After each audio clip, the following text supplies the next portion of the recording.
Let's talk about how affordable housing works if you're the landlord. Before I got into this, I thought it would have been an overly complicated something that I had to do in order to go through all this approval and different things in order to be in the Section 8 program. In reality, it's pretty simple. So let's talk about how it works. Say you have a property that you want to rent out through the HUD program or Section 8, which is affordable housing for people who are low income and been approved by the government. You're going to find the website for that program in your county, and you're going to go on there and you're going to look at the rents that they're willing to pay for different zip codes. And that's how you know what you can get for the property that you have. Also on their website, you're going to be able to fill out an application, and the application is going to be simple stuff like they want to know your business information and your tax ID number and things like that. Super simple application.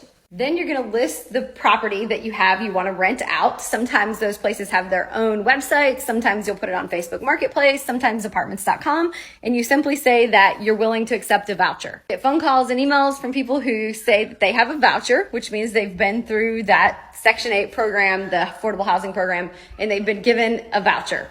Where I'm at, they're blue. I don't know if they're blue everywhere, but where I am, they're called blue forms. That person will have a certain amount of money that they can spend through Section 8. Section 8 is going to pay, or the HUD program is going to pay a certain amount of money, and sometimes it's all of the money, sometimes it's a portion of the money.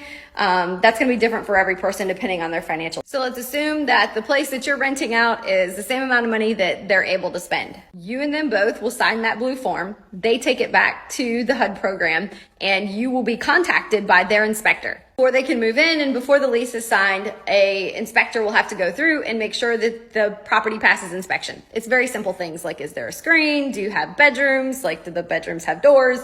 Very simple inspection process. After that, they schedule a time with you to sign a lease with the potential tenant. The tenant moves in and it's re-inspected every couple years if they continue to live with you. The portion of the rent that the government's paying is direct deposited into your account the first of every month, and you collect the remainder from the tenant. I'll also add that it's illegal to take the government's portion if you're not making the tenant pay their portion.